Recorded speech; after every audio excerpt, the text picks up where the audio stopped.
Ry kristianina malala, henoy izay lazainy tenin'Andriamanitra ho anao.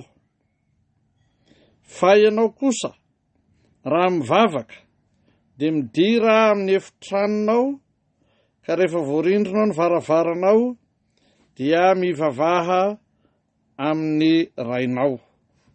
Matio 4:5.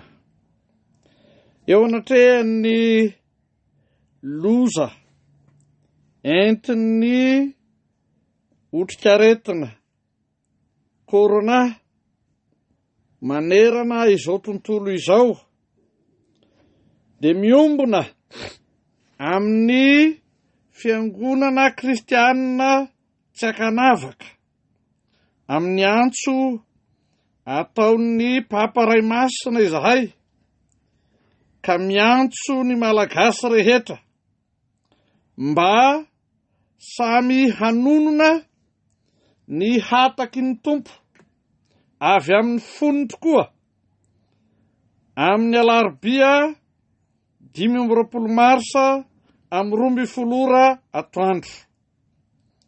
Antsoavo atao amintsika rehetra zany raha tsy afaka manatanteraka fiaraha-mivavaka ao anaty efitrano fiangonana isika rehetra kosa no fiangonana, dia antsoina mpitiavana hoe aza mahafoy ny fiarahantsika miangona, arak'izay lazain'ny Hebreo 10:5.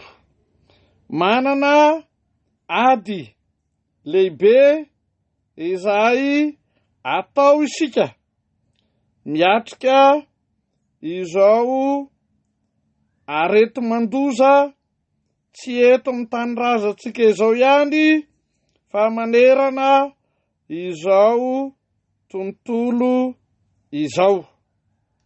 Ary amin'izany isika dia tsy miady amin'ny nofo amandrà, fa mitolona amin'ny fanahy ratsy eny amin'ny rivotra, arak'izay lazain'ny Efesianina 4:12.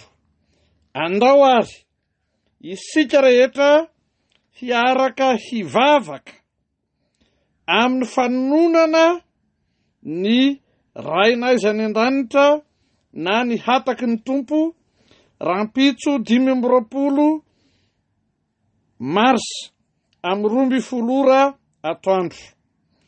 Hoy pastora Dokotera Rakotony Irina Davida, filohan'ny FFKM.